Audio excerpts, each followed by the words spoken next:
I put my pregnant sister behind bars after she spent months drugging my tea to steal my inheritance and my husband. And I am the only one who knows she is going to lose her baby to the foster care system the moment it is born. I thought I was saving Annie when I opened my door to her that rainy night, but I had no idea I was welcoming a parasite who would systematically poison my mind and frame my innocent husband just because she was jealous of the life our parents left to me. She wore my silk dresses while I was passed out from her sedatives. She whispered lies to my neighbors to paint me as insane, and she nearly succeeded in taking everything I own. I had to become heartless to survive her, and now that she is locked away for 8 years, I am left holding a secret that feels heavier than any weapon. She thinks she is just serving time, but she does not know that her child will grow up with strangers because I chose not to tell the authorities about her condition. I stare at her letters begging for forgiveness, and I feel nothing but a hollow, aching void in my chest where my heart used to be. Is it justice to let her suffer like this? Or have I become just as cruel as the woman who tried to destroy me? Please tell me, did I take my revenge too far? My name is Eliana Sterling. Everyone calls me Ellie. I am 28 years old, and I work as a freelance interior designer, curating spaces for people who have more money than taste. I am married to Mark, a man so steady and good that sometimes I wake up in the middle of the night just to check if he is still breathing beside me. We live in Westport, Connecticut, in a sprawling colonial revival estate that sits on 2 acres of manicured lawn. Hidden behind a wrought iron gate, it is the kind of house that screams old money and generational stability. But the truth is, I often feel like a fraud living here. This house was not bought with my earnings. It was inherited. My parents left everything to me. The house, the stocks, the vintage car collection. Bypassing my older sister entirely, they said I was the responsible one, the stable one. They said my sister was a wildfire that would burn everything down. I should have listened to them. It was a Tuesday night in mid-November when the peace of my life began to crack. The rain was hammering against the double-pane windows of the living room, a relentless rhythm that usually made me feel safe and enclosed. I was sitting on the beige linen sofa, sketching a layout for a client in Greenwich, while Mark was reading a biography of some forgotten president by the fireplace. The gas fire hissed softly, casting long, dancing shadows across the room. It was perfect. It was quiet. It was everything I ever wanted. Then, the doorbell rang. It was not a polite delivery driver ring. It was a long, desperate press that echoed through the high ceilings of the foyer. Mark looked up, frowning. He checked his watch. It was past 9 of the clock. I will get it, I said, setting my sketchbook aside. When I opened the heavy oak door, the wind whipped rain into the hallway, soaking the hardwood floor. Standing there, shivering in a thin denim jacket that was soaked through to the skin, was Annie, my sister. She looked small, smaller than I remembered. Her blonde hair was matted to her skull, mascara running down her cheeks like black tears. Beside her was a single, battered suitcase with a broken zipper, its contents spilling out slightly onto my porch. Ellie, she choked out, her teeth chattering violently. He threw me out. He took everything. Please, I have nowhere to go. My heart seized. The old, familiar guilt washed over me instantly. Here I was, warm and dry in a $3 million home, while my sister was standing in a hurricane. I did not even think. I did not assess the situation. I just reached out and pulled her inside. Oh my God. Annie, come in. I said, my voice trembling. Mark appeared behind me in the hallway. I saw his posture stiffen the moment he saw her. His jaw tightened, a subtle sign of displeasure that only a wife would notice. He did not trust Annie. He never had, but Mark was polite to a fault. He nodded at her, keeping his distance. Hello, Annie, Mark said, his tone devoid of warmth but lacking open hostility. Hey, Mark, Annie whispered, hugging herself. She did not look him in the eye. Instead, her gaze darted past him, scanning the foyer, the crystal chandelier above us, the artwork on the walls. It was a hungry look, sharp and calculating, but it vanished as soon as she looked back at me. I rushed to get her towels and a robe. I made her hot tea with lemon and honey. I bustled around her like a mother hen, desperate to fix whatever was broken. When she was finally dry and sitting in our kitchen, wrapping her hands around the ceramic mug, the dynamic shifted. You have done a lot with the place, Annie said. Her voice was scratchy. She ran a finger along the edge of the marble island. This is Calicut gold marble, is it not? Must have cost a fortune. It was here when we moved in. I lied softly, downplaying the renovation costs because I felt ashamed of my wealth in front of her poverty. Must be nice, she muttered, taking a sip of tea. Her eyes narrowed slightly as she looked at me. You look good, Ellie. You have gained weight, good weight. I mean, you look Haling. Two hash is greater than well fed. I shifted uncomfortably on the bar stool. Thanks, I said. So, what happened with Dave? Annie scoffed, a harsh sound that seemed too loud for the room. He is a psycho, just like Dad was. He started controlling everything. My money, my phone. I had to run. I did not even have time to pack properly. I felt a pang of sympathy. I reached out and touched her hand. You are safe here. Annie, you can stay as long as you need. I felt Mark's presence in the doorway before I saw him. He cleared his throat. We can set up the guest suite in the east wing, Mark said. It is private. You will have your own space. Annie turned to look at him, and for a split second, I saw a flash of something unrecognizable in her eyes. It was not gratitude. It looked like amusement. The guest suite? She repeated, testing the words. That is the one with the garden view, right? The one Mom used to say was too nice for visitors. It is just a room, Annie, I said quickly. It is comfortable. She smiled then, but it did not reach her eyes. Of course, it is just a room. Thank you, little sister. You always get the best of everything, do you not? Even the husband. The comment hung in the air, awkward and sharp. I forced a laugh, trying to brush it off as a joke. Mark did not laugh. He walked over and placed a hand on my shoulder, his grip firm. Let us get you settled, Mark said firmly. Later that night, after Annie had gone into the guest room and the house was quiet again, I lay in bed staring at the ceiling. Mark was already asleep, his breathing rhythmic and steady, but I could not sleep. I felt a strange unease in my gut, a biological alarm bell ringing in the distance. I got up to get a glass of water.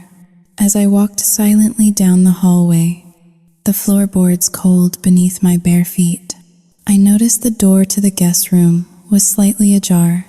The light was off, but I could see a silhouette standing by the window. It was Annie. She was not sleeping. She was standing there, perfectly still, staring out into the dark hallway. She was not looking at the front door. She was not looking at the garden. Her head was turned, her gaze fixed intently on the door to the master bedroom. My bedroom. She stood there for a long time, motionless like a statue.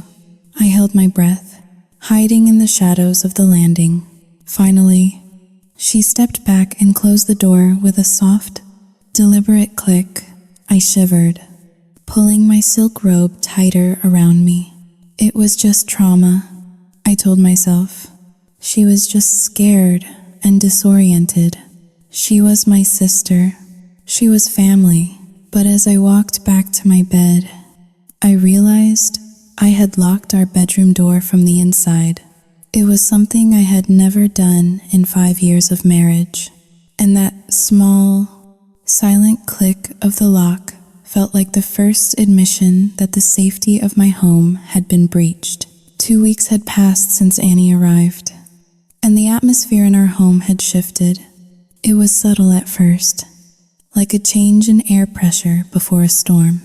My sanctuary, once a place of stillness and order, now felt crowded. It was not just her physical presence, it was the way she occupied space. She did not walk through the rooms. She claimed them. I came home early from a client meeting on a Thursday afternoon. The heavy oak front door clicked shut behind me, and immediately, a scent hit my nose. It was Santal, 33, my perfume. It was the signature scent Mark had bought me for our first anniversary, a bottle that cost nearly $300. I frowned, dropping my keys into the ceramic bowl on the console table. "Annie?" I called out. There was no answer.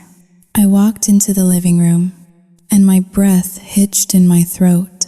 Annie was lounging on the chaise longue by the window, flipping through a magazine. She was wearing my emerald green silk slip dress.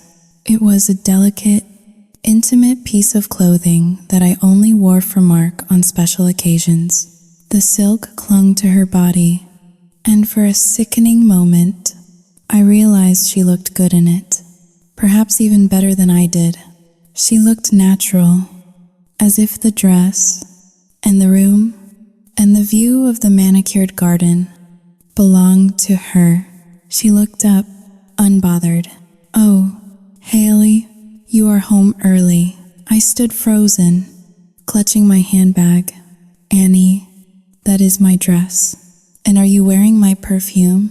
She sat up, smoothing the fabric over her thighs with a casual entitlement that made my stomach churn.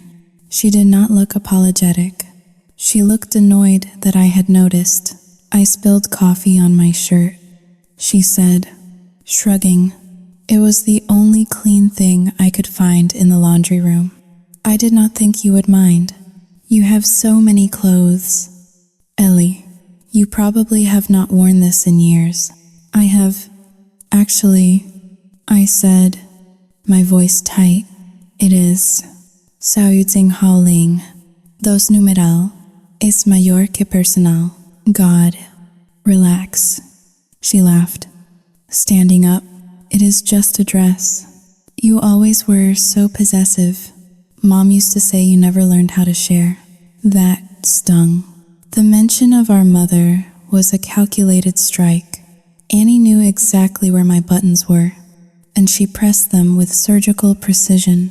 I felt the familiar wave of guilt wash over me.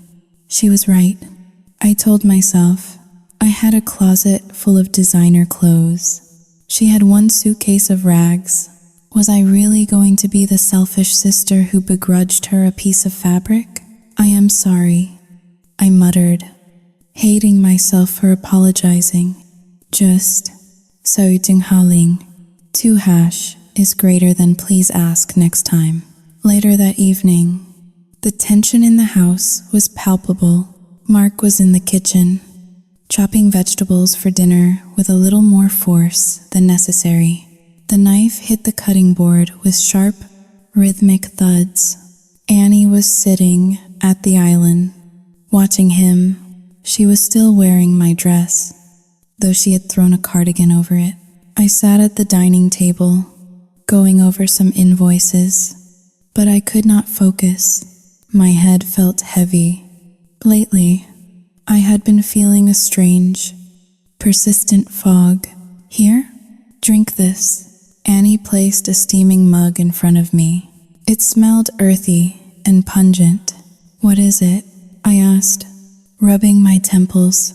Just a special herbal blend, she said softly, her voice dripping with artificial sweetness. It helps with stress. You look exhausted. Ellie, you work too hard to maintain this lifestyle. Let your big sister take care of you. I looked up at her. Her eyes were wide and concerned. For a moment, I saw the sister I used to adore when we were children. Before life and resentment tore us apart, I took the mug and drank. The liquid was bitter, but warmth spread through my chest. Within 20 minutes, my eyelids felt like lead. The edges of the room began to blur. I am going to lie down for a bit, I murmured, standing up unsteadily. As I walked toward the hallway, I glanced back. Mark was standing by the stove, his back rigid. Annie had moved closer to him. She was leaning over the counter, whispering something I could not hear. I saw her hand reach out and brush against his lower back, a touch that lingered a second too long to be accidental. Mark flinched and moved away, but my drugged brain could not process what I was seeing. I told myself I was imagining things. 2 hours later, Mark came into our bedroom. I was awake, but barely.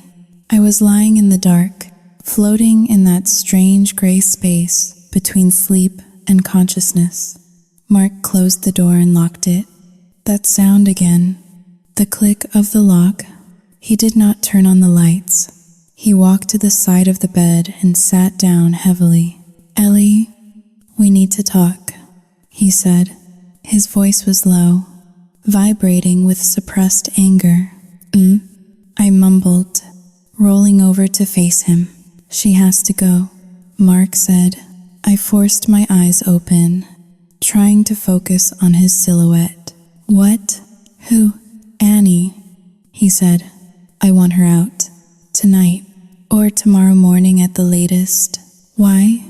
I sat up, fighting the dizziness. Mark, she has nowhere to go. It is raining. She is my sister.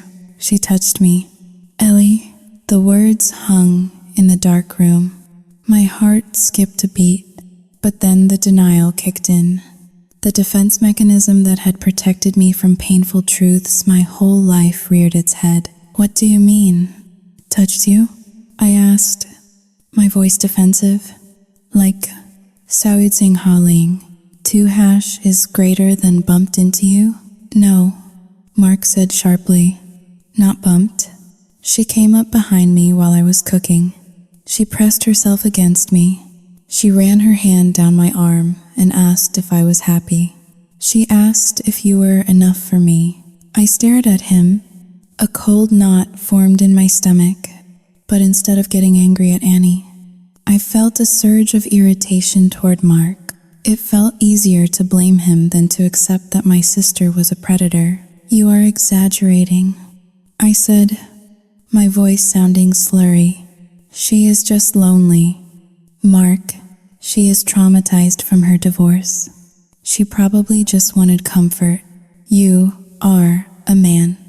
You are misinterpreting her need for safety as Saouding Haling, 2# is greater than something else. Mark stood up abruptly. The mattress shifted violently with his movement. I am not misinterpreting anything. Eliana, he snapped. I am a grown man. I know the difference between a cry for help and a pass. She is playing you. She is wearing your clothes, drinking your wine, and now she is testing your marriage, and you are too blind to see it. She is my family. I raised my voice, the guilt morphing into anger. You just never liked her. You think she is trash because she is poor. Silence filled the room. It was a thick, suffocating silence. I heard Mark exhale slowly, a sound of profound disappointment. "Fine," he whispered, "have it your way. But do not say I did not warn you." He walked to the bathroom and slammed the door. I fell back onto the pillows, my head spinning from the argument and the tea. I felt a tear slide down my temple. I told myself Mark was being cruel. I told myself Annie was just a broken bird that needed healing. But deep down, in the part of my mind that the herbs could not silence, a small voice was screaming. It was screaming that the wolf was already inside the house, and I had just locked the sheep in with it. The following week passed in a blur of tension so thick it felt like I was wading through quicksand. The air in the house was heavy, charged with unspoken accusations and resentments that seemed to cling to the walls like damp mold. I tried to maintain the facade of normalcy. I went to my meetings. I sketched floor plans for the renovation in Greenwich, and I cooked dinner every night. But nothing was normal. Mark had retreated into a shell of icy silence. He spent more time at the office, coming home late and leaving early, avoiding Annie as if she were a carrier of some contagious disease. Annie, on the other hand, flourished. She moved through the house with a growing confidence, humming soft tunes under her breath, her presence expanding until it felt like there was no room left for me. It was a Friday evening when the dam finally broke. Mark came home around 8 of the clock. He looked exhausted. His tie was loosened, his eyes were bloodshot, and he carried the weariness of a man who dreaded walking through his own front door. I was in the kitchen, rinsing dishes, while Annie was in the living room watching television. The volume was turned up too high, the canned laughter of a sitcom grating on my nerves. "I am going to take a shower," Mark muttered as he passed me. He did not kiss me hello. He barely looked at me. "Okay," I said softly to his retreating back. "I will heat up some dinner for you." He did not answer. I heard his heavy footsteps trudging up the stairs, followed by the sound of the bedroom door closing. I say Hill, turning off the faucet. I felt a profound sadness settling in my chest, a mourning for the intimacy we had lost in such a short time. 5 minutes later, a scream tore through the house. It was not a cry of surprise. It was a shriek of pure, unadulterated terror. It was the kind of sound that triggers a primal instinct in the brain, bypassing logic entirely. 小雨静好令 to Mark? It was Annie's voice. It was coming from upstairs. I dropped the dish towel and sprinted. My heart hammered against my ribs like a trapped bird. I took the stairs, 2 at a time, stumbling on the landing before rushing toward the master bedroom. The door was wide open. The scream had come from the master bathroom. I ran inside, and the scene that greeted me froze the blood in my veins. The bathroom was filled with steam. Mark was standing by the sink, his face a mask of shock and confusion. He was fully dressed, save for his jacket, which he had thrown on the vanity. His hands were raised in a defensive posture, palms out across the room. Huddled in the corner near the bathtub was Annie. She was stark naked. She was clutching a towel to her chest with trembling hands, her body shaking violently. Her wet hair was plastered to her face, and her eyes were wide with a look of absolute horror. "Get out," she screamed, pointing a shaking finger at Mark. "Get away from me. What is going on?" I yelled, my voice cracking. Mark turned to me, his eyes desperate. "Ellie, I swear to God." I walked in, and she was just 小雨静好令. Tuhash is greater than she was in here. The door was not locked. I did not know. "Liar," Annie shrieked. Tears were streaming down her face now. mixing with the water dripping from her hair. You knew I was taking a bath. You walked in and you stood there. You just stared at me. I did not. Mark roared, his composure finally snapping. Why are you in my bathroom? Annie, you have your own bathroom downstairs. The water pressure is better here. Annie sobbed, turning her gaze to me. I just wanted a hot bath. Ellie, I did not think he would. So yu ting hao ling. Tuhash is greater than I did not think he would come in like that. He had this look in his eyes. So yu jing hao ling. Jing hao da yu. I looked back and forth between them. My husband, the man I had trusted with my life, and my sister, the victim who had come to me for safety. My head began to spin. The herbal tea Annie had given me earlier sat heavy in my stomach, making my thoughts sluggish and disjointed.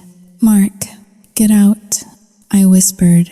Ellie, listen to me, Mark pleaded, stepping toward me. This is a setup. She is doing this on purpose. I said, get out. I screamed, my voice echoing off the tiled walls. Just go downstairs.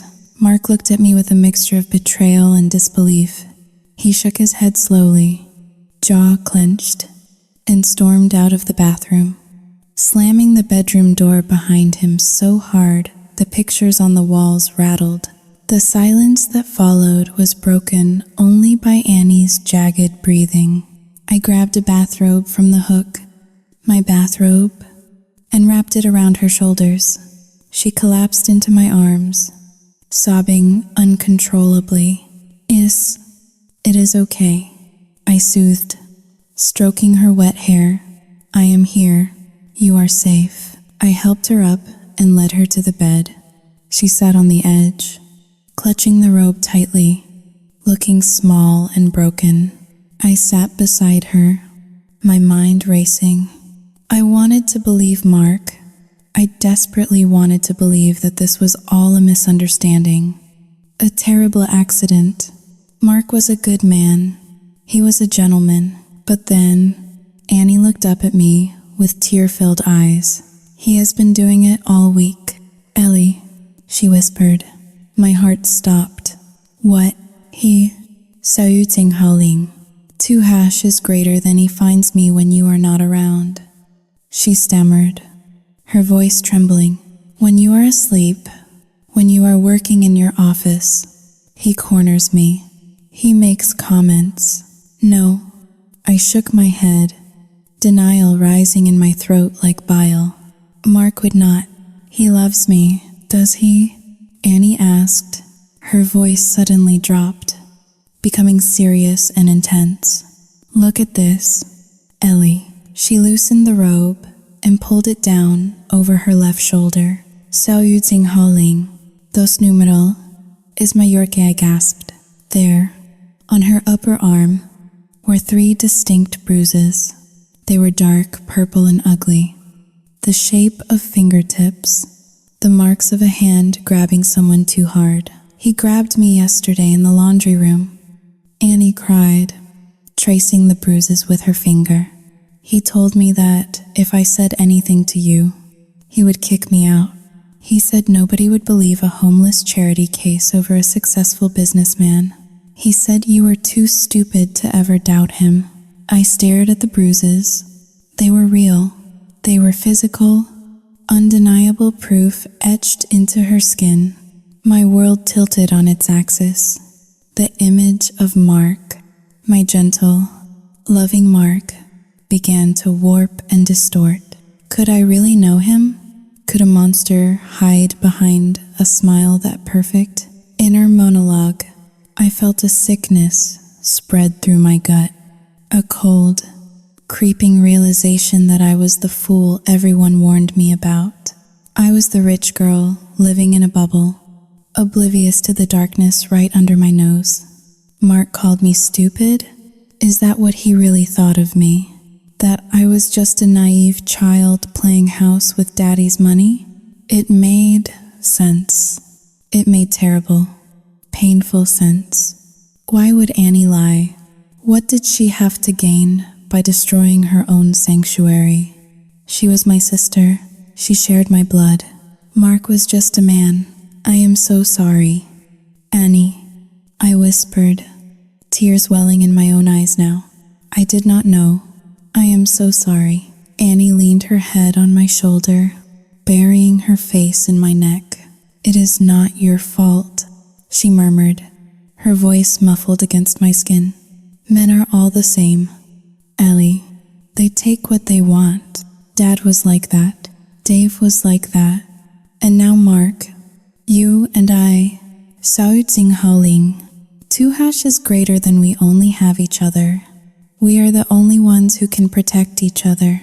I held her tighter, a fierce protectiveness surging through me. I looked at the closed door where my husband had exited, and for the first time in my life, I felt a flash of pure hatred toward him. He had hurt her. He had hurt my sister in my own home, under my protection. You are right, I said, my voice hardening. We only have each other. I stayed with her until she fell asleep in my bed. I watched her chest rise and fall, marveling at how fragile she looked. I did not go downstairs to find Mark. I did not ask for his side of the story. The bruises were the only story I needed. That night, I slept in the guest room, the room Annie was supposed to occupy. I lay in the dark, staring at the unfamiliar shadows, feeling the foundations of my marriage crumbling beneath me. Down the hall, my sister slept in the master suite, in my bed, wrapped in my sheets, and downstairs, my husband slept in his study, an outcast in his own home. I did not know it then, but the transfer of power had already begun. I had handed Annie the keys to the kingdom, and I had done it willingly, blinded by a loyalty that would nearly cost me my life. The house began to feel less like a home and more like a mausoleum. The silence that filled the hallways was not peaceful. It was heavy and suffocating, thick with unspoken accusations. Mark had become a ghost in his own life. He slept in the study on the leather sofa, leaving for the office before the sun came up and returning only when the house was dark. We passed each other like strangers in the kitchen, avoiding eye contact, the air between us crackling with a cold, static tension. I was unraveling. The days blurred together in a gray haze. I found myself losing track of time, forgetting appointments, and misplacing simple things like my keys or my phone. Annie told me it was stress. She said my body was shutting down from the trauma of realizing my husband was a predator. She was always there with a solution, usually in the form of a steaming mug of her special herbal tea. Here, drink this, she would say, her voice soothing and melodic. It will help you sleep. It will clear the fog. I drank it religiously. It tasted bitter, like earth and old roots, but I trusted her. I trusted the sister who held my hand while I cried over a marriage I thought was perfect. But instead of clearing the fog, the tea seemed to thicken it. My limbs felt heavy, and my thoughts moved through syrup. I felt docilely, pliable, and constantly exhausted. One afternoon, I was sitting in the sunroom, staring blankly at the garden. The hydrangeas were wilting, their blue heads bowing toward the ground. Annie walked in, carrying a basket of laundry. My laundry. She sat down opposite me, folding one of my cashmere sweaters with slow, deliberate movements. You know, Ellie, she started, her tone casual. I have been thinking about your future. My future? I repeated, my tongue feeling thick. With Mark, she said, smoothing a wrinkle in the fabric. You cannot stay married to him. Not after what he did to me. Not after what he is doing to your mental health. I looked down at my hands. The wedding ring on my finger felt like a heavy shackle. I know, I whispered. I just, Sao Yu Tsing Hao Ling. 2 hash is greater than I do not know how to start. It is complicated. The house, the assets, Sao Yu Tsing Hao Ling, are Tsing Hao Da Yu. That is exactly why you need to protect yourself, Annie said, leaning forward. Her eyes were sharp, devoid of the sympathy she usually projected. Do you have a copy of the will? Mom and Dad's will? Why? I asked, a flicker of confusion piercing through the haze. Because men like Mark will try to take everything. She said quickly, he will try to claim he contributed to the house. He will try to declare you mentally incompetent so he can control your inheritance. You need to make sure the property stays in the bloodline. She reached out and squeezed my hand. Her grip was tight, bordering on painful. If you are not strong enough to handle this right now, Ellie, you can sign over temporary guardianship to me, just for the assets. Just until the divorce is final. I can protect the house for us. Sao Yu Tsing Hao Ling. 2. For us. The words echoed in my mind. For a second, something felt wrong. Why would I give my sister guardianship? I was 28 years old, not a child. But then the fatigue washed over me again, and her logic seemed sound. She was the strong one. I was the weak, broken wife. I will think about it, I murmured. Later that afternoon, I went outside to get the mail. The fresh air hit my face, providing a brief moment of clarity. Mrs. Norma, our next-door neighbor, was out pruning her rose bushes. She was a sharp woman in her 60s who saw everything that happened on our street. She straightened up when she saw me, pulling off her gardening gloves. Eliana, she called out. I walked over to the low stone wall that separated our properties. Hi, Mrs. Norma, you do not look well. Dear, she said bluntly, peering at me over her reading glasses. You look pale, and you have lost weight. I have just been under the weather. I lead, forcing a smile. And your guest? Mrs. Norma asked, her eyes narrowing. Your sister? She seems to be making herself quite comfortable. I saw her driving your convertible yesterday. She was wearing a very large hat and sunglasses, looking like she owned the whole neighborhood. She is just borrowing it, I said defensively.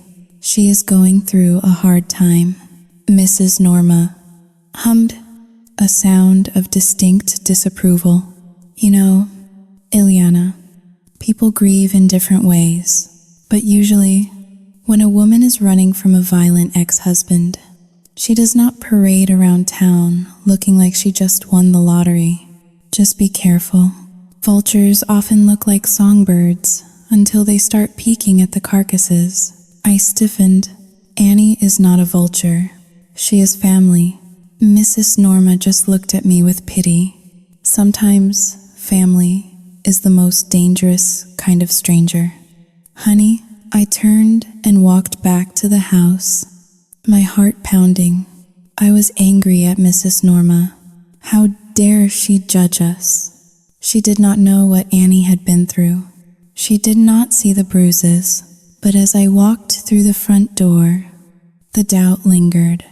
I walked into the kitchen and froze. Annie was on the phone. Her back was to me, and she did not hear me enter. Her voice was different. It was not the soft, trembling voice of a victim. It was loud, brash, and excited. I am telling you, it is only a matter of time. She was saying into the receiver, she is a mess. Total zombie mode. I will have the papers signed by the end of the month. Yeah, the whole estate. Mark is already sleeping in the doghouse. He is done. I stepped on a loose floorboard, and it creaked. Annie spun around. Her eyes went wide. and she immediately hung up the phone, shoving it into her pocket. "Ellie," she exclaimed, her face instantly morphing into a mask of concern. "You scared me. I was just Hao Ling. 2# is greater than talking to a lawyer. About my divorce. Who were you talking to?"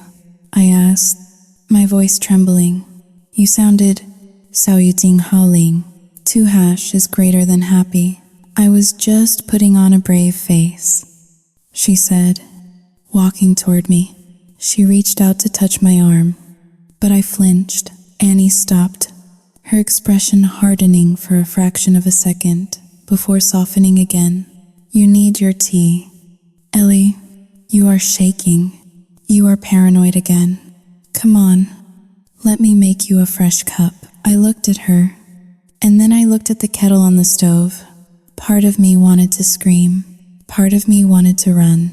But the exhaustion was so deep, so bone-crushing, that I could not fight it. "Okay," I whispered, surrendering, just a small cup. As I sat there, watching my sister brew the poison that was slowly erasing me, I felt a tear slide down my cheek. I was losing my husband. I was losing my home. And worst of all, I was losing myself. The spiral was gaining speed, and I no longer knew how to stop it. The tension in the house snapped on a Tuesday evening. It did not break slowly. It shattered like a glass thrown against a brick wall. I was sitting at the kitchen island, staring into a cup of chamomile tea that Annie had just placed in front of me. The steam rose in curling wisps, carrying that familiar, earthy scent that had become the soundtrack to my lethargy. My head felt heavy, filled with cotton wool. Mark had come home early, which was unusual for him lately. He walked into the kitchen with a strange energy. He was not slumping with defeat anymore. His spine was straight, his movements precise and predatory. He did not look at me. He looked straight at Annie. "Do not drink that, Ellie," Mark said. His voice was calm, terrifyingly calm. I looked up, blinking slowly. "What?" I said. "Do not drink it." Mark walked over to the counter where Annie was standing. She was wiping her hands on a dish towel, her expression shifting from surprise to a sneer of defiance. "What is your problem, Mark?" Annie asked, leaning her hip against the marble. "Trying to control what your wife eats and drinks now? Is that the new abuse tactic?" Mark ignored her. He reached up to the top of the kitchen cabinets, behind a decorative vase that had been there for years. He pulled down a small, black object. It was a portable camera. I stopped breathing. "I have been recording this room for 3 days," Mark said, holding the device up. "I saw you, Annie. I saw you take that little glass vial out of your bra. I saw you tap the powder into Ellie's cup. I saw you stir it in." The silence that followed was absolute. The refrigerator hummed. The clock on the wall ticked. My heart hammered against my ribs, hard and painful. "Powder?" I whispered, looking down at the tea. "Annie, she is drugging you." "Ileana," Mark said, his eyes never leaving my sister. "That is why you are sick. That is why you cannot think straight. She is poisoning you." Annie let out a sharp, high-pitched laugh. It sounded manic. "You are delusional? It is just supplements, vitamins. She needs them because you are draining the life out of her. Then you will not mind if we give this to the police for testing," Mark said. He pulled his cell phone from his pocket. "I am calling 911. You are leaving this house in handcuffs." "Annie?" For a second, Annie froze. I saw the calculation happening behind her eyes. It was like watching a computer process a million variables in a microsecond. She looked at the camera in Mark's hand. She looked at the phone. She looked at me, sitting uselessly on the stool. She realized she had lost. And then the world exploded. No, Annie screamed. She lunged, not at Mark, but at the knife block on the counter. She grabbed the paring knife, the one with the sharp, serrated edge.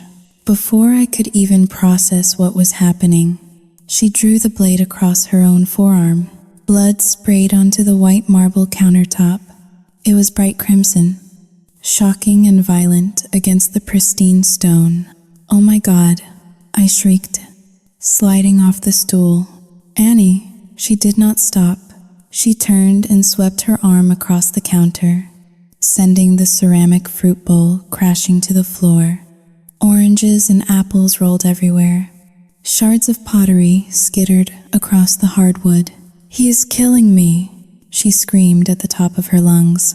"Help, he is killing me." Mark stood frozen, the phone still in his hand, his face a mask of absolute shock. "What are you doing?" "Stop it." Annie threw herself against the refrigerator, slamming her body into the metal with a sickening thud. She ripped her own blouse, tearing the buttons off so they scattered like hail. Then, with blood dripping from her arm, she grabbed the landline from the wall and dialed 3 numbers. 911. "Please help," Annie wailed into the receiver, her voice breaking into hysterical sobs. "My brother-in-law, Sao Yijing Haoling, 2 hashes greater than he has a knife. He cut me. He is going to kill us. Please hurry." She dropped the phone and collapsed onto the floor, curling into a ball amidst the broken pottery and fruit. She looked up at me, her eyes wild, her face streaked with tears and blood. "Run, Ellie, run. He is crazy." I stood in the middle of the kitchen, paralyzed. My brain could not make sense of the visual input. Mark was holding a camera.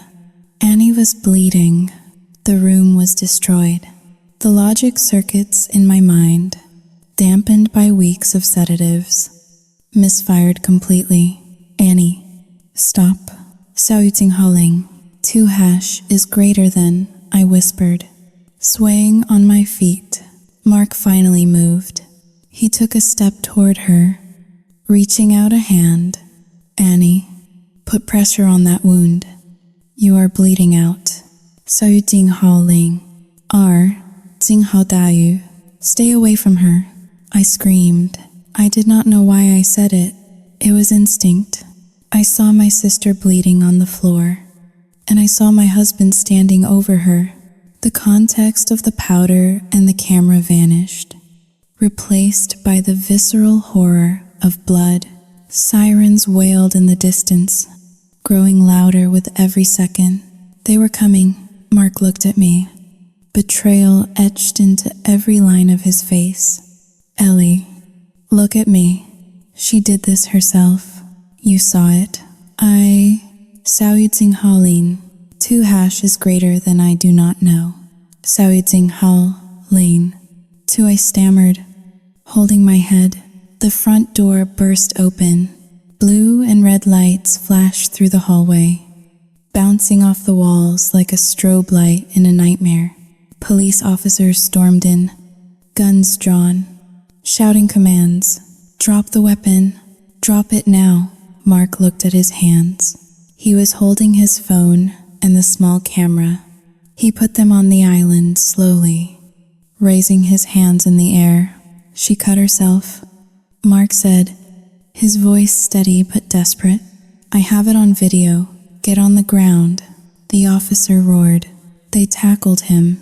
My husband, the man who wore suits and read biographies by the fire, was slammed face first into the hardwood floor. I heard the click of handcuffs. I saw a knee pressed into his back. "Check the camera," Mark yelled, his face pressed against the floorboards. "It is on the counter." The black camera. Paramedics rushed past the officers, swarming around Annie. She was sobbing, pointing at Mark with a trembling, bloody hand. He tried to stab me. She choked out. He said, "Xiao Yu Jing Hao Ling." 2 hashes greater than he said I was in the way. I stood in the corner, shaking uncontrollably. An officer approached me, guiding me away from the scene. "Madam, come with me. You are safe now." I looked back as they dragged Mark out the front door. He twisted his head around to look at me. His eyes were wide, pleading, desperate. "Eliana, get the camera. Do not let her touch it." The door slammed shut. The house was suddenly filled with strangers. Police radios chattered. Paramedics lifted Annie onto a stretcher. I looked at the kitchen island. The fruit bowl was gone. The knife was bagged as evidence, but the small black camera was gone. I scanned the counter frantically. It was not there. I looked at the floor. Nothing. My gaze drifted to the stretcher as they wheeled Annie out. She was strapped down, an oxygen mask over her face. As she passed me, her head lolled to the side. Her eyes met mine for a split second. Behind the tears and the mask, I saw it, a glint of triumph, and I noticed her hand, the one not injured, was clenched tight into a fist under the sheet, holding something small and hard. I wanted to speak. I wanted to tell the officer to stop the stretcher, but the words died in my throat. My legs gave out, and I slid down the wall to the floor, darkness finally swallowing me whole. The silence that descended upon the house after the police cars departed was heavier than any silence I had ever known. It was not peaceful.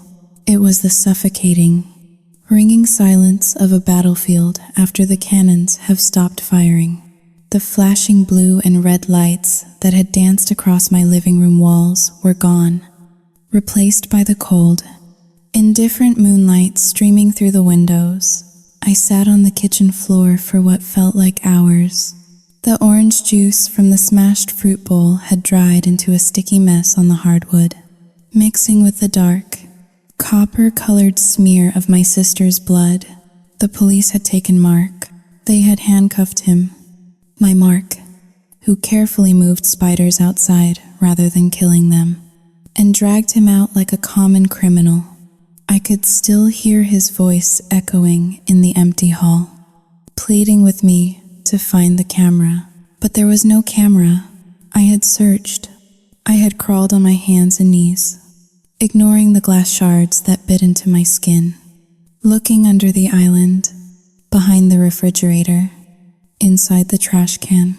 It was gone, and with it, the only tether to a reality where my husband was innocent had snapped. Annie returned the next morning. I expected her to be broken. I expected a shell of a woman, traumatized by the violence she claimed to have endured. I had prepared the guest room with fresh linens and lavender essential oils, ready to nurse her back to health. The front door opened. I stood up from the sofa, my joints stiff, my eyes swollen from crying. "Annie?" I whispered. She walked in. Her left forearm was heavily bandaged, a stark white contrast against her skin. But she was not limping. She was not hunched over. She walked with a stride that was terrifyingly confident. Her head was held high, her spine straight. She did not look at me. She walked past me, straight into the kitchen, and opened the wine fridge. She pulled out a bottle of Cabernet Sauvignon, a bottle Mark had been saving for our 10th anniversary. It was worth $400. "Annie, that is Mark's," I said weakly. She ignored me. She found the corkscrew, opened the bottle with practiced ease, and poured herself a generous glass. She took a long, slow sip, closing her eyes as if savoring a victory. Then, she turned to look at me. Her eyes were clear. The tears were gone. The fear was gone. In their place was a look of cold, Hard satisfaction. He is not coming back. Ellie, she said flatly. The judge set bail at $500,000, and given the flight risk and the severity of the assault, he is going to be in county lockup for a long time before trial. How? So you think how, Lean? 2 hashes greater than how do you know that? I asked, my voice trembling. I have been doing my research, she said, taking another sip. She walked past me again, heading toward the stairs. I followed her, confused and desperate. Where are you going? The guest room is ready. I am not sleeping in that closet anymore. She threw over her shoulder. It smells like mothballs and charity. I need space to heal. I need comfort. She walked straight into the master bedroom. My bedroom. The room I had shared with Mark for 5 years. The sanctuary where we had whispered our dreams in the dark. Annie. No, I pleaded, stopping at the threshold. That is my room. Not anymore, she said. She placed her wine glass on the nightstand. Mark's nightstand. Then, she opened my closet doors. She began pulling things out. My silk blouses, my designer coats, the cashmere throws. She tossed them onto the floor in a pile, like she was sorting through trash. What are you doing? I cried, rushing forward to grab a sweater she had just dropped. Making room, she said calmly. Mark's stuff is depressing me. It has got to go. Pack it up. Ellie, put it in the garage. Or burn it. I do not care. I stared at her, unable to comprehend the transformation. This was not the trembling woman who had begged for shelter from the rain. This was an invader. You cannot do this, I whispered. This is my house. Is it? Annie turned to face me. She leaned against the closet door, crossing her arms. The bandage on her arm was prominently displayed, a weapon she wielded with expert precision. Who paid for this house? Ellie? You? No. Mom and Dad did. It is family money, and last time I checked, I am family. She took a step closer to me. I instinctively took a step back. You have had it all your life, have you not? She said, her voice dropping to a low, venomous hiss. The good grades, the praise, the inheritance, the perfect husband. You walked through life on a carpet of rose petals while I was dragging myself through the mud. That is not true. I stammered. I worked hard. So you Jinghao Ling, Jinghao Dayu. You did nothing, she snapped, her face contorting with sudden rage. You are weak, Ileana. You have always been weak. You let people walk all over you. You let Mark abuse me under your own roof because you were too stupid to see it. And now you are going to pay for it. She poked a finger into my chest. It hurt. You owe me this. She spat. You owe me for the life I never had.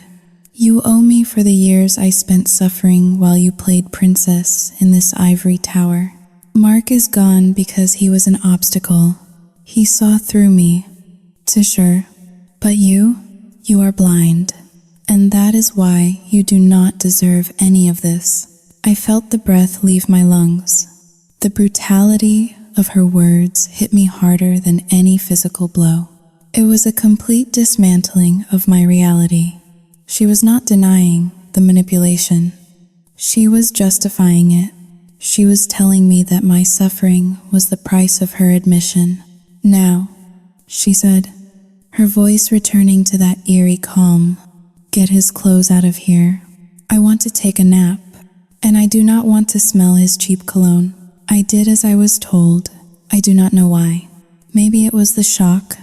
Maybe it was the lingering effects of the drugs she had been feeding me. Or maybe it was the deep, ingrained belief that I really was the imposter she claimed I was. I felt a crushing weight of guilt. Guilt for Mark's arrest. Guilt for my sister's injury. Guilt for existing. I spent the next 3 hours packing Mark's suits into black garbage bags. I cried silently as I folded his shirts, the scent of him triggering fresh waves of grief. I dragged the bags down the hall, past the open door where Annie was lying in my bed, on my sheets, watching television with the volume turned up high. She did not offer to help. She just watched me, sipping my husband's wine, a small smile playing on her lips. By evening, the house had been colonized. Annie had moved her meager belongings into the master suite, but she had supplemented them with my things. She was wearing my diamond stud earrings. She had draped my favorite alpaca blanket over her legs. I retreated to the guest room, the room she had vacated. It was a cold, impersonal space. The bed was smaller, the sheets stiffer. I curled up on the mattress, feeling like an intruder in my own home. My phone buzzed. It was a text from a number I did not recognize. It was Mark's lawyer, Mrs. Sterling. I tried to visit Mark. He is refusing to see anyone. He says to tell you to check the cloud. He says the backup is automatic. I stared at the screen. The cloud? My heart gave a feeble thump. The camera Mark had used, it was a modern one, a smart device. If it was connected to the wireless internet, so Jinghaoling, or Jinghaodayu, I sat up, a sudden spark of adrenaline piercing through the fog of despair. But then I heard footsteps in the hallway. Annie stood in the doorway of the guest room. She was holding a plate of toast. Here, she said, tossing the plate onto the bed. Eat something. You look like a ghost. And give me your phone. What? I clutched the phone to my chest. Why? Because the press is calling, she said smoothly. Reporters are camped out at the gate. They want a statement from the brave victim and her supportive sister. I do not want you saying anything stupid. You are too emotional right now. I will handle the media. She walked over and held out her hand. Her nails were painted a deep blood red. Give it to me, Ellie. Do not make me call the police and tell them you are harassing the victim too. The threat was clear. She held all the cards. If she turned on me, if she told the police I was an accomplice or that I was unstable, I could lose everything. I could end up in a cell next to Mark. I handed her the phone. Good girl, she said, slipping it into her pocket. Now get some sleep. You have a lot of cleaning to do tomorrow. The kitchen is still a disaster. She turned and left, closing the door behind her. I heard the key turn in the lock from the outside. I was a prisoner. I sat in the dark, staring at the slice of cold toast on the paper plate. The realization settled over me like a shroud. This was not just about money. This was not just about a house. This was an execution. Annie was systematically erasing Eliana Sterling. She was taking my husband, my home, my clothes, and my voice. But as I sat there in the silence, listening to my sister humming a cheerful tune down the hall, my mind drifted back to the text message I had seen just seconds before surrendering my phone. The backup is automatic. Annie had the phone. Annie had the camera. But she did not have the passwords to Mark's computer in the study. A cold, hard resolve began to form in the pit of my stomach. It was small, fragile, and terrified, but it was there. She thought I was weak. She thought I was the spoiled little sister who would crumble under pressure, and maybe I was. But even a cornered animal will bite if you push it hard enough. And Annie Vance had just pushed me past the point of no return.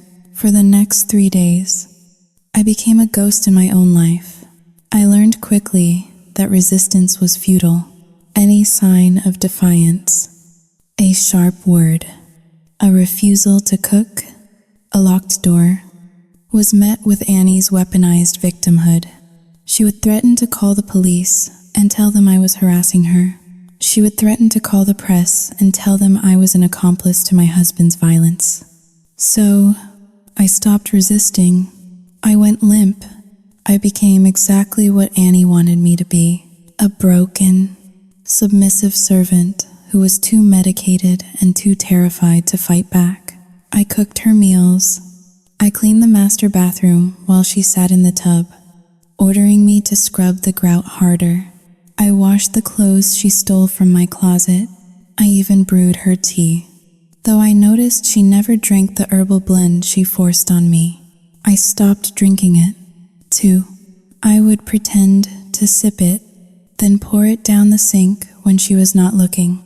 Slowly, the fog in my brain began to lift.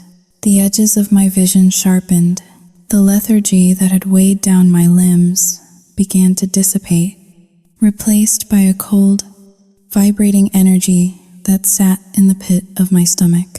On Friday morning, the sun was shining brightly, a cruel contrast to the darkness inside the house. Annie came down to the kitchen, wearing my sunglasses and carrying my black leather tote bag. "I am going out," she announced, grabbing an apple from the bowl I had restocked. "I need a new outfit for the preliminary hearing. I need to look sympathetic, vulnerable. Black is good for that, right?" She looked at me, waiting for validation. "Yes," I said, my voice flat and obedient. "Black is very slimming. I am taking the Mercedes," she said, twirling my car keys on her finger. "And I am using the emergency credit card. You do not mind, do you? Since you owe me?" "No," I said, keeping my eyes on the floor. "I do not mind. Just Sao Yu Ding Hao Ling. 2 hash is greater than be careful." She laughed, a dry, hacking sound. "You are pathetic. Ellie, I almost feel bad for you. Almost." She patted my cheek, her nails digging slightly into my skin, and walked out. I heard the heavy front door close. I heard the garage door open. I heard the engine of my car roar to life and fade into the distance. As soon as the silence returned, I dropped the act. My posture straightened. The dull look in my eyes vanished. I ran to the window and watched until the car turned the corner at the end of the street. Then I moved. I did not go to the computer first. I went to the trash. Earlier that morning, Annie had thrown a small, white plastic bag into the kitchen bin. She had done it with a dismissive sneer, telling me to take the garbage out because it smelled like failure. I had seen a flash of something metallic inside the bag before she tied it off. I pulled the bag out of the bin and ripped it open. Inside were empty takeout containers, used tissues, and a shattered smartphone. It was not her main phone. It was an old model, the screen spiderwebbed with cracks, the casing bent as if someone had stomped on it. It was a burner phone. Why would a destitute woman running from an abusive husband need a burner phone? I ran to the utility drawer and grabbed a charging cable. I plugged it into the wall and connected the phone. For a long, agonizing minute, the screen remained black. I held my breath, praying to a God I had not spoken to in years. "Please, just give me this one thing." The battery icon flashed red. I waited. 1%, 2%. I pressed the power button. The screen flickered to life. It was not password protected. Arrogance.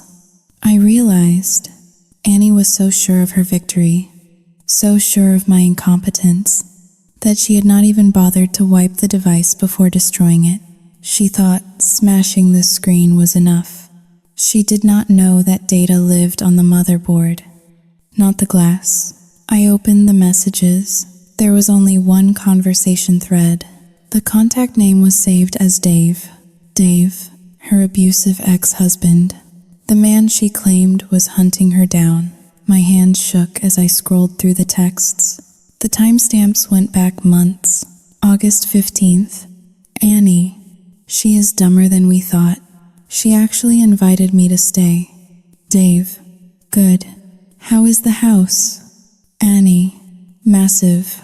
You could fit 3 of our apartments in the living room.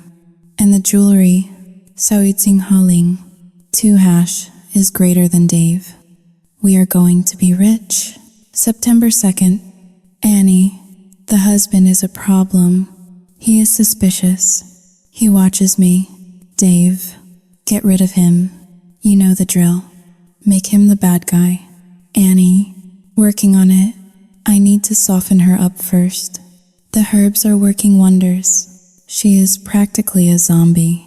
November 10th. The day of the arrest. Annie. It is done. He is in cuffs. I cut myself. Lots of blood. It was perfect. Dave. Did she buy it? Annie. Hook, line, and sinker.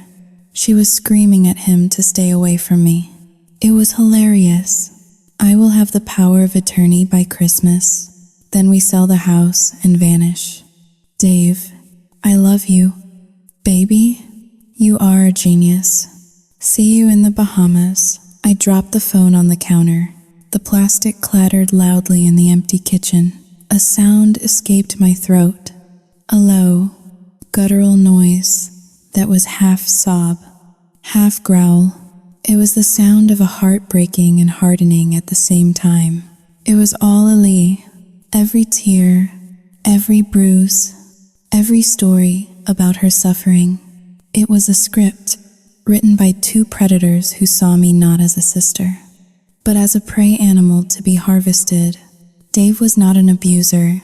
He was her partner. He was her lover. They were laughing at me. They were planning to sell my parents' legacy and retire to the Bahamas on my dime. The rage that flooded my veins was not hot. It was ice cold. It clarified everything. I looked around my kitchen, the kitchen my mother had designed, the kitchen where Mark and I had cooked Sunday brunches, and I vowed that Annie Vance would never leave this house with a single cent. She would leave in handcuffs, but the texts were not enough. A good lawyer could argue they were fabricated, or that Dave was manipulating her. I needed a confession. I needed her to say it, out loud, to my face. While the world watched, I looked at the clock. Annie had been gone for 40 minutes. The mall was 30 minutes away. She would be gone for at least 3 hours. I grabbed my car keys, the spare set for Mark's sedan, and ran out the door. I drove like a mad woman to the nearest spy supply store in New Haven. It was a seedy little place tucked between a pawn shop and a liquor store. The kind of place I would never have stepped foot in a week ago. I marched up to the counter. I need cameras. I told the man behind the glass. Small ones, high definition, and I need audio recorders. The best you have. The clerk looked at my disheveled hair and my shaking hands. He did not ask questions. He just pointed to the display case. I bought 4 micro cameras that looked like universal serial bus chargers. I bought 3 voice-activated recorders the size of a quarter. I paid in cash from the emergency stash Mark kept in the glove compartment. I sped back home, my heart racing against the clock. I had 90 minutes left. I placed the first camera in the kitchen, plugged into the outlet above the counter where she liked to drink her wine. I placed the second one in the living room, hidden behind a stack of books on the shelf. I placed the third one in the dining room, facing the head of the table, the seat she had claimed as her own. I hid the audio recorders in the flower arrangements, one in the foyer, one in the sunroom. Then, I went to Mark's study. I bypassed the computer. I did not need the cloud backup anymore. I was creating something better. I opened the safe. Annie did not know the combination, but I did. It was my birthday. Inside, I found the deed to the house and a stack of legal documents. I picked up the landline and dialed a number I knew by heart. Mr. Henderson, our family attorney. He was a man who had served my father for 40 years. He was a shark in a three-piece suit. Ileana? His voice was rough with concern. I heard about Mark. I have been trying to reach you. I do not have much time. Arthur, I said, my voice steady and commanding. I need you to draft a document for me. Immediately. What kind of document? A transfer of assets. I said, I want a paper that looks like I am signing the house and the accounts over to Annie Vance. Ileana, absolutely not. He barked. You are under duress. I will not let you. Listen to me. I cut him off. I need it to look real, but I need you to bury a clause in the fine print.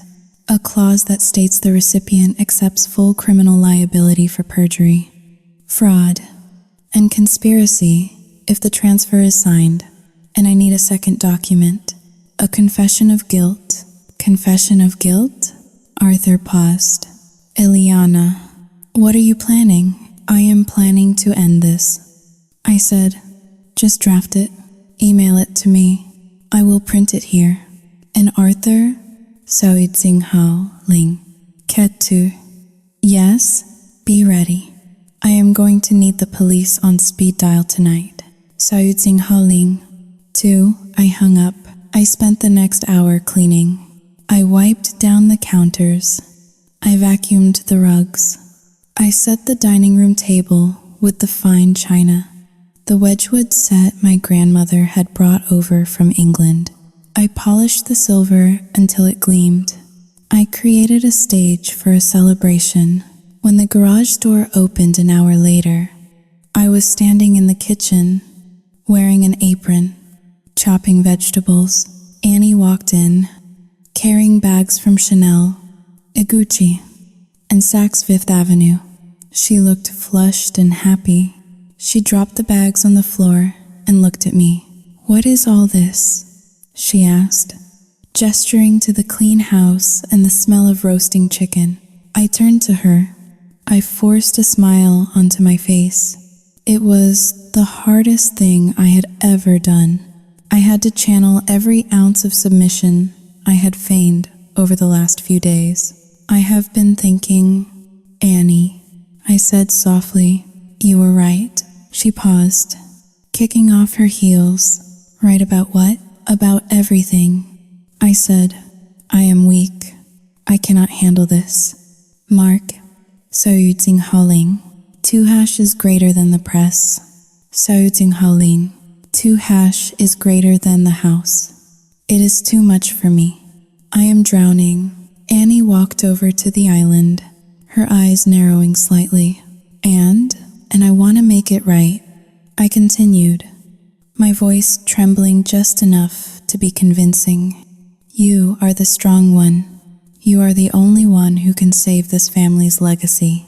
So, I called the lawyer. Her eyes lit up, a predatory gleam that made my skin crawl. You called the lawyer? I nodded. I told him to draw up the papers. I am signing the house over to you. Annie, all of it, the stocks, the savings, the estate. I just want to leave. I just want to go somewhere quiet and forget this ever happened. Annie stared at me for a long moment. She was looking for the lie. She was scanning my face for any sign of deception. But all she saw was a broken woman who had finally given up. She smiled. It was a wide, terrifying grin. Well, she said, walking around the counter to hug me. It is about time you woke up. Ellie, I am proud of you. Finally, you are doing something sensible. She hugged me tight. I felt her heart beating against mine. I smelled the new perfume she had bought with my money. Let us celebrate. she whispered in my ear. A nice dinner, just the two of us sisters.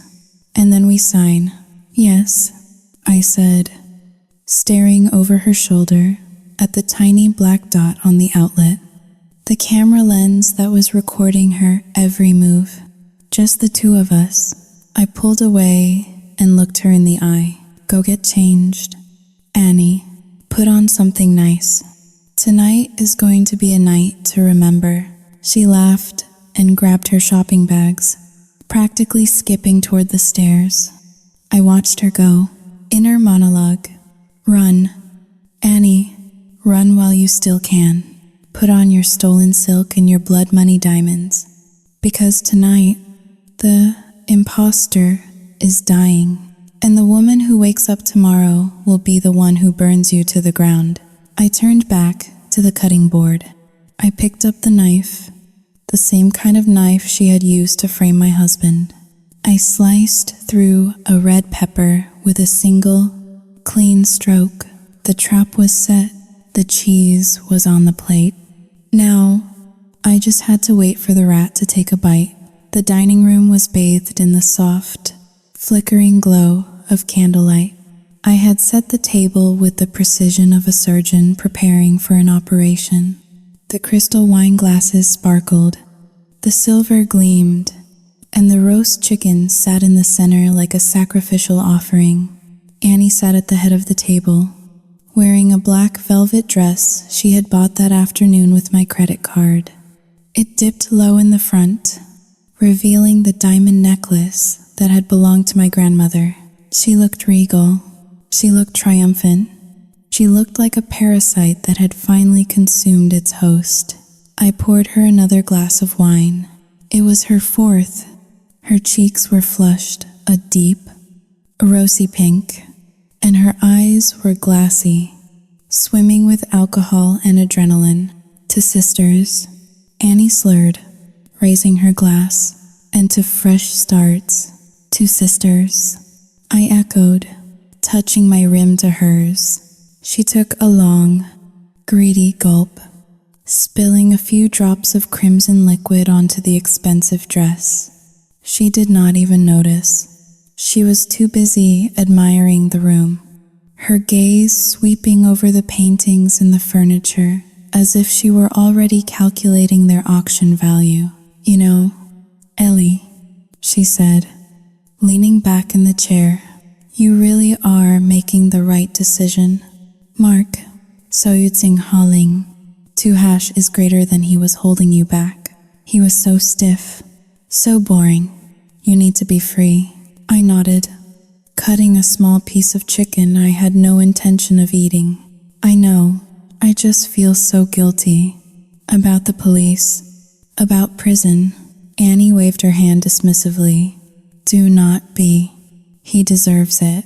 Men like him always think they are untouchable. It was time someone taught him a lesson. But, Soyutsing Haling, 2# is greater than I hesitated. Looking down at my plate, what if he really did not do it? What if I am making a mistake? Annie laughed. It was a harsh, ugly sound that shattered the elegance of the room. Oh, grow up, Ellie. Of course he did not do it. My heart skipped a beat. I glanced imperceptibly at the bookshelf in the corner, where the tiny black eye of the camera was recording every frame. What do you mean?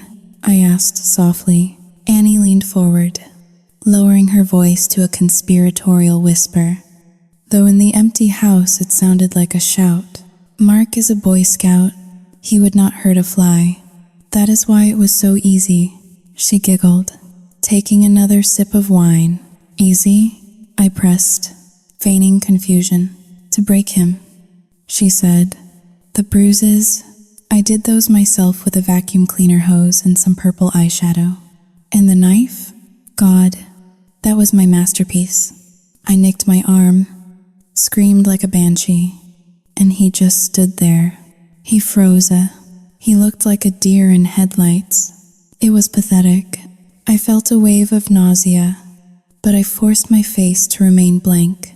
And the drugs? The tea? Vitamins mixed with benzodiazepines. She shrugged. I got them from Dave.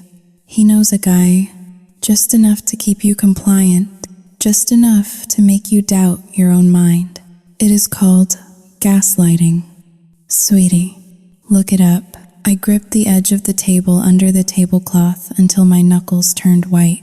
So, Dave, Xiao Yu Jing Hao Ling.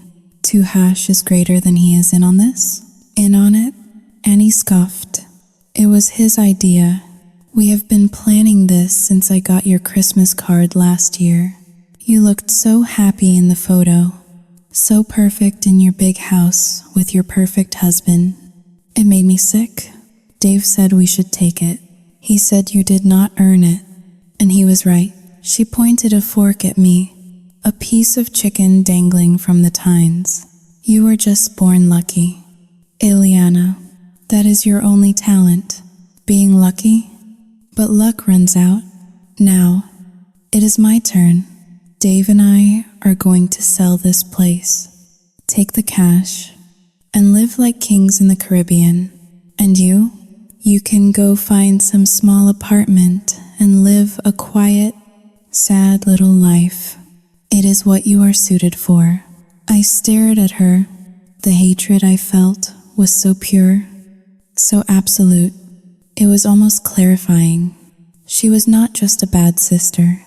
She was a sociopath. She felt no remorse. She felt no love. She only felt hunger. I stood up. My legs were steady. Well, I said, walking over to the sideboard, if we are going to do this, we should do it properly. I picked up the leather folder I had prepared. Inside were the documents Arthur had emailed me, printed on thick, official bond paper. Here's the transfer of assets, I said, placing the folder in front of her. It gives you everything. The house, the accounts, the cars. All you have to do is sign. Annie's eyes lit up. She practically snatched the pen from my hand. She flipped the folder open, barely glancing at the text.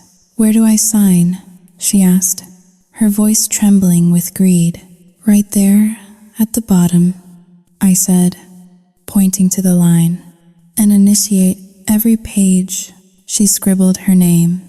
Annie Vance, Annie Vance, Annie Vance. She signed away my life with a flourish, humming a little tune as she did it. She did not read the paragraph above her signature, the one written in dense legalese that stated the signatory confessed to all charges of perjury, filing a false police report, and conspiracy to commit fraud, and that this document served as a voluntary surrender to law enforcement. She flipped to the last page. She signed one final time. Done, she exclaimed, slamming the folder shut. It is mine. She stood up, raising her arms in victory. She spun around, laughing, drunk on wine and power. I own it all. She screamed at the ceiling. I finally win. I watched her for a moment. Then, I reached into my pocket and pulled out my phone. I tapped the screen. The live stream application was running. The viewer count showed 2 people watching. One was Arthur Henderson, my lawyer. The other was Detective Miller, the lead investigator on Mark's case. I ended the stream. I looked at Annie. My expression changed. The mask of the submissive, broken sister fell away, revealing the cold. A hard face of a woman who had just orchestrated an execution. You do not win.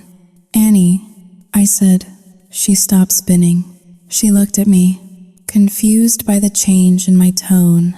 What did you say? I said, you do not win. A heavy pounding echoed from the front door. It was not a polite knock. It was the battering ram of authority. Police! Open up. Annie froze. The color drained from her face, leaving her as pale as the napkins on the table. She looked at the door, then back at me.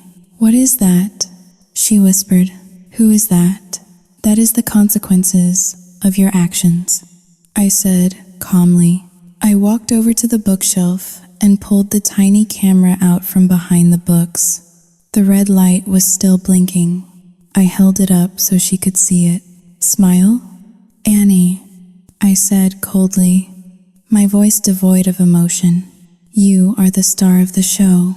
The front door crashed open. Heavy boots thundered down the hallway.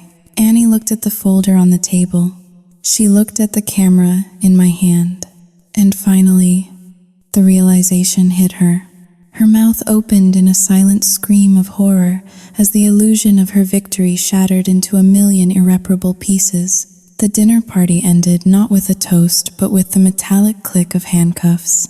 Detective Miller entered the dining room first, his badge glinting under the chandelier light. Behind him were two uniformed officers, their faces grim and unamused by the opulent setting. Annie stood frozen by the table, the pen still in her hand, the signed confession lying open like a wound on the white tablecloth. "Annie Vance, you are under arrest for extortion, fraud, and filing a false police report," Miller said, his voice cutting through the stunned silence. Annie dropped the pen. It clattered against the fine china. She looked from the detective to me, her eyes wide with a frantic, animalistic panic. "No," she stammered, taking a step back. "This is a mistake. She told me to sign it. She tricked me." The officers moved in. They grabbed her arms. The arms she had claimed were so bruised and battered, and pulled them behind her back. Annie began to struggle, kicking out with her expensive heels. "Ellie, tell them," she shrieked, her voice cracking. "Tell them I am the victim." "You cannot do this to your own sister." I stood perfectly still, clutching the tiny camera in my hand. I felt a strange detachment, as if I were watching a movie rather than witnessing the destruction of my only remaining family. I gave Detective Miller the camera and the folder. "It is all there," I said quietly. "The audio, the video, the text messages from the burner phone." She admitted everything. Annie's face twisted into a mask of pure hatred. The sophisticated facade melted away, revealing the rot underneath. As they dragged her toward the door, she stopped pleading and started screaming. She hurled insults that would have made a sailor blush, calling me a traitor, a snake, and a cold-hearted bitch. I watched her go. I watched the heavy oak door slam shut, cutting off her voice. The house fell silent. The roast chicken sat in the center of the table, cold and untouched. The candles flickered, casting long, lonely shadows against the walls. I blew them out, one by one. Mark came home the next morning. He did not look like the man who had left. His suit was wrinkled, his face was unshaven, and there were dark, bruised circles under his eyes. He stood in the foyer, holding a plastic bag containing his personal effects, looking at the house as if he did not recognize it. I ran to him. I wanted to throw my arms around him, to bury my face in his chest and cry until the nightmare washed away. But something in his posture stopped me. He was stiff. His shoulders were hunched, protecting himself. "Mark," I whispered. He looked at me. His eyes were not angry, which would have been easier to handle. They were tired. They were filled with a profound, exhausting disappointment. "Is she gone?" he asked, his voice raspy. "Yes," I said. "She is in custody. They denied bail this time." Mark nodded slowly. He dropped his keys into the bowl, the same bowl where Annie had left her burner phone. He walked past me into the living room and sank onto the sofa. He put his head in his hands. I stood in the doorway, feeling small, I realized then that an apology was not going to fix this. I had let a predator into our sanctuary. I had doubted him. I had watched him get arrested and did nothing. Those were not cracks that could be spackled over with words. I am so sorry.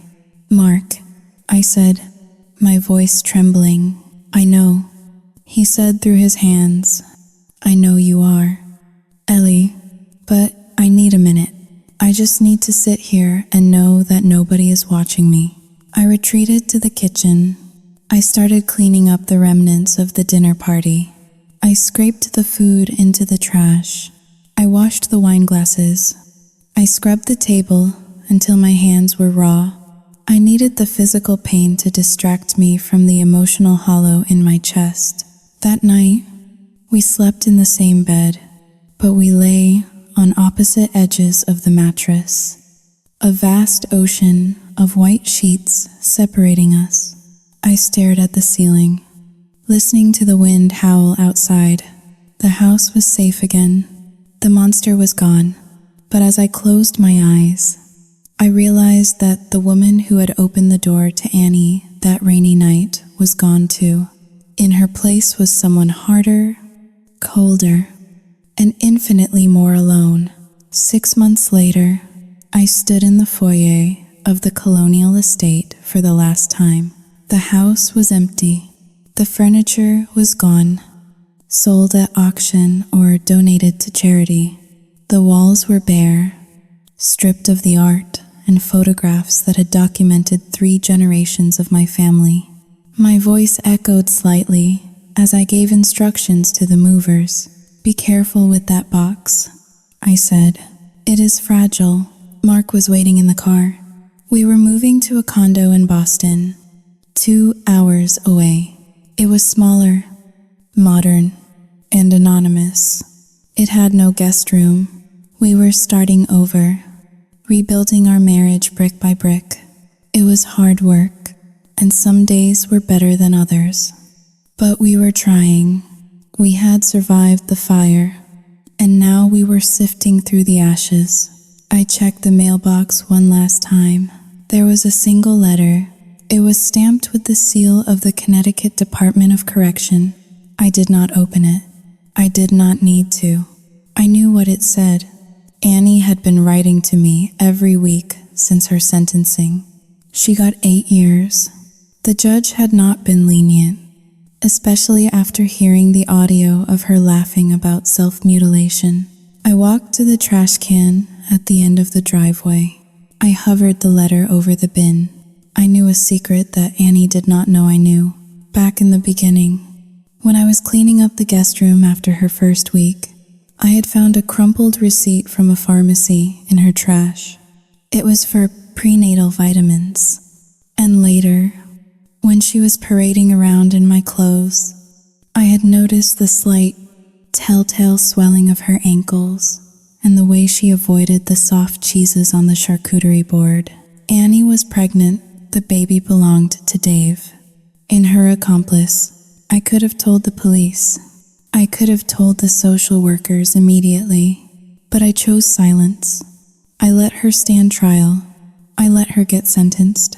I let her enter the prison system while carrying a child. I knew what would happen. She would give birth in the infirmary, handcuffed to a bed. She would have 24 hours with the infant. And then, because she had no family willing to take custody, and the father was a known felon currently on the run, the state would intervene. Child Protective Services would take the baby. Her child would go into the system, the foster care system, the very nightmare she used to tell me she was terrified of when we were kids. She would spend the next 8 years in a concrete cell, wondering where her child was, wondering if they were safe, powerless to control a single aspect of their life. It was cruel. It was heartless. It was exactly the kind of poetic justice that a woman like Annie deserved. She wanted to steal my family. She lost her own. She wanted a free house. She got a cell. She wanted to be taken care of. The state would take care of her for a very long time. I dropped the unopened letter into the trash. I looked back at the house, the grand, beautiful, cursed legacy of my parents. I felt nothing, no nostalgia, no regret. I turned my back on it, walked down the driveway, and got into the car next to my husband. "Ready?" Mark asked, taking my hand. I looked at his hand, the hand I had once feared. Now the only thing that felt real in the world. I squeezed it tight. "Drive," I said. As we pulled away, I watched the house disappear in the rearview mirror. I did not look back again. The imposter was dead. Ileana Sterling was finally, truly free.